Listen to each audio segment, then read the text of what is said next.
Everybody has a kitchen ladder, right? Hi, I'm Melissa Clark. I'm a food reporter for the New York Times and NYT Cooking, and I'm here to give you lots of Thanksgiving tips. As much as we love our family recipes and everything that we've been making every year and all of our traditions, some of the food can be on the, let's say, muted side. It's a lot of browns, a lot of beiges, and a lot of flavors that are, let's call them gentle. Well, this year, I'm going to zhuzh it up. I want to make Thanksgiving pop visually and also flavor-wise, and I have a lot of tips to help you get there.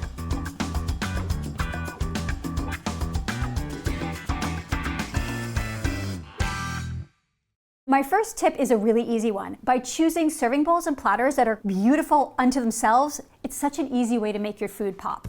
So for turkey, you just want something big enough to hold all of the turkey. Don't make a big deal about it because you're not going to see a lot of the platter. Cranberry sauce. So I like cranberry sauce in something with a little bit of height because it is the jeweled, most colorful element on the table, so you want to raise it above. And use glass so that you can admire its beautiful color.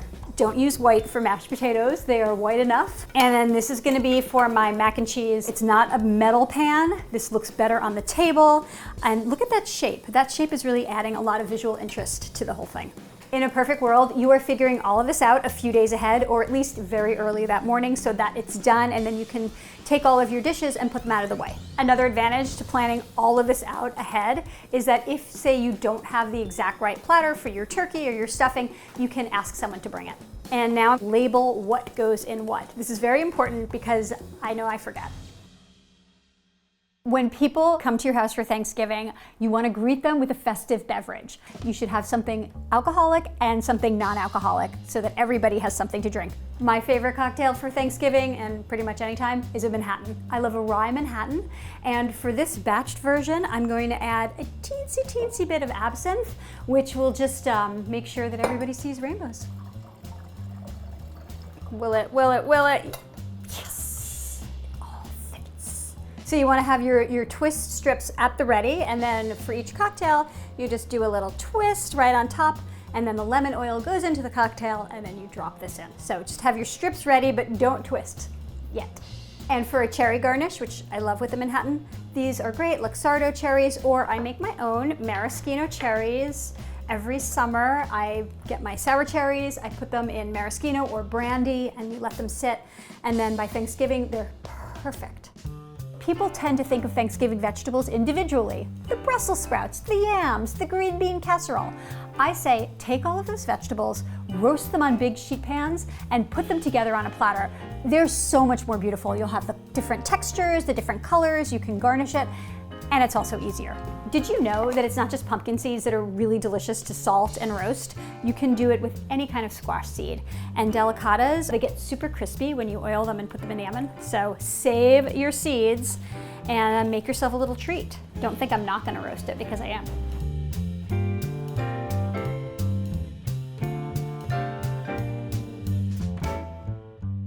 You just wanna oil your veg, sprinkle them with salt before roasting.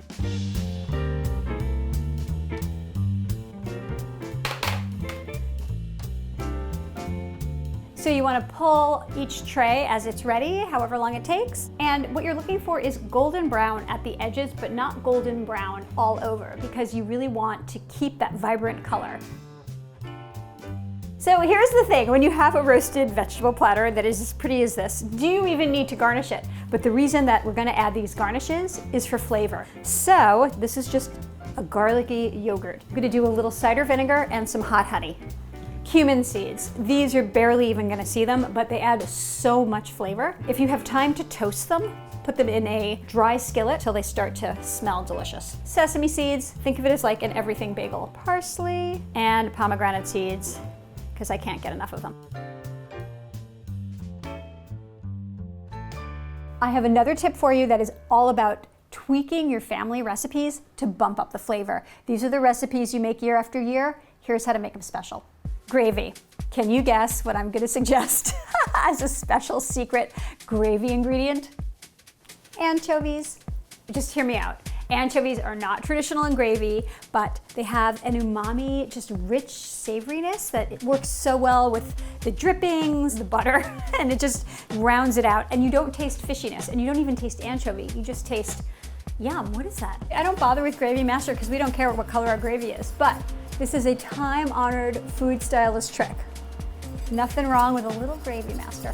Cranberry sauce. Cranberry sauce is already beautiful. I mean, it is the one jewel-like presence at the table every year. But I like to add to its color and to its flavor by cooking the cranberries in wine, red wine. You can use any kind of red wine to make this. You can also use port. If you happen to have a bottle of open port, that works really well too. Just cut the sugar a little bit since port is so sweet.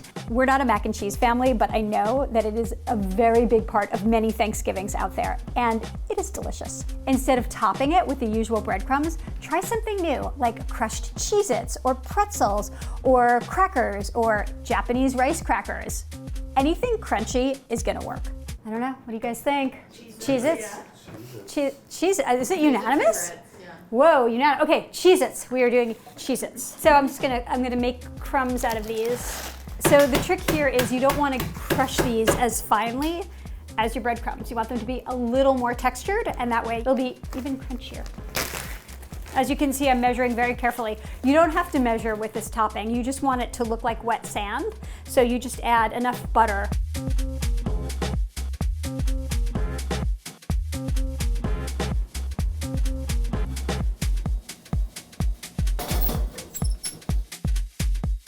Okay, here's a crazy idea for stuffing, but it's so good, so hear me out. Cheese.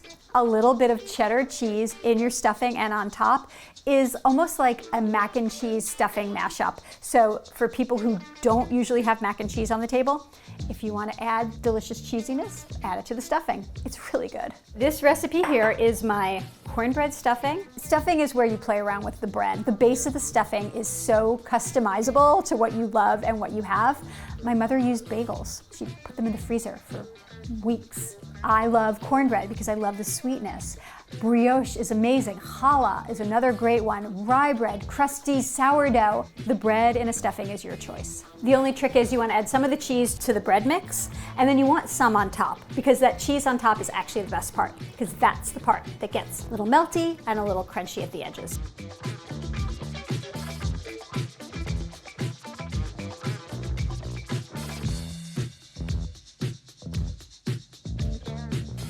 Butter cubes right on top.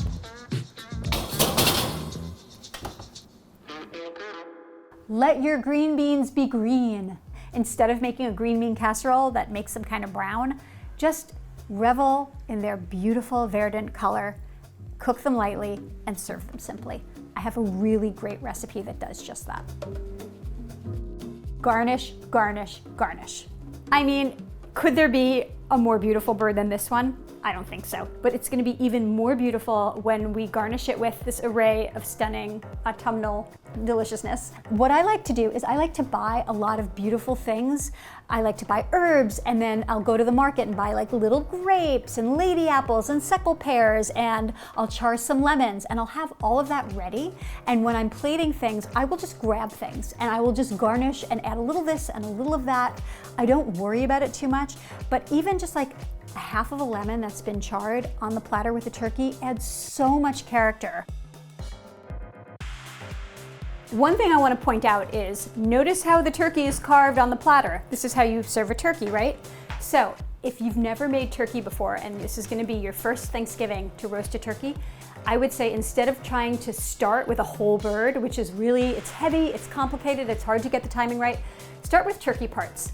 Buy a bone-in turkey breast, buy some turkey legs, and roast them on a sheet pan in the oven. It's so much easier. You won't have to wield a heavy pan, and then when you carve it up, no one's gonna know the difference. All right, and now garnishing is the fun part. You just put things where you think they should go.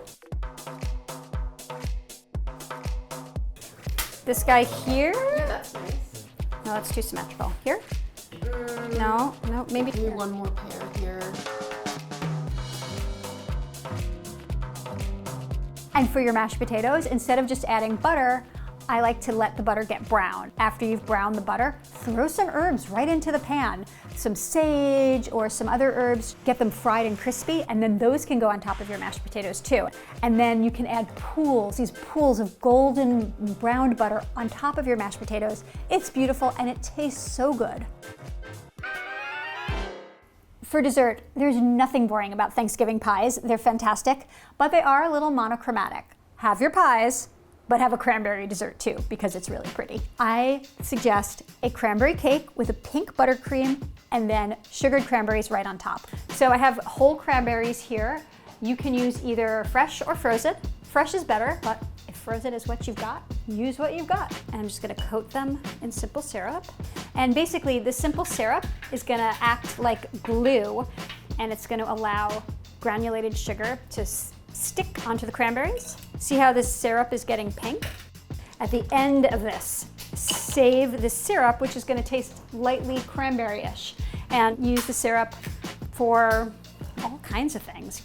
And now you just wanna roll them in the sugar. Another good thing for your kids to do, if you don't mind them eating all the sugar as they go. Even if you just wanna do these and add them to the tops of your pies, it'll just add this instant, beautiful magenta color. And of course, one of the most important garnishing tips there is, if you see a flaw, little imperfection, hide it with a garnish. If you're making Thanksgiving, maybe for the first time, establish your own Thanksgiving traditions, right? This is on you now. You're the host. These are your traditions to pass forward to your family, to your friends. So think of things that make you really happy and then do them every year. Some of our favorites include watching the Peanuts Thanksgiving special together as a family. And while we do that, we eat a giant bowl of popcorn. Another one that we start a few weeks before Thanksgiving, we collect leaves in the park. Beautiful autumnal leaves in the park. We press them in all of my cookbooks, and then we use those to decorate the table. And we have so much fun as a family just gathering all the leaves, pressing them, and then taking them out and admiring their shapes a few weeks later and their colors. They're so vibrant. Okay, these I love these. These are cherry. Like, look how pretty these are, right? The most special of all, when Dahlia was 5, in kindergarten, she made our Thanksgiving centerpiece / mascot. His name is Marshmallow. He's really special to our family. He's held together by love and glue. The most important part of Thanksgiving is your family, is your friends, your people. You want to just hang out with your people. That's why you're there. Then it's the sides and the cocktails. And then turkey's like a fourth. Thanksgiving is a lot of work, but it is so worth it.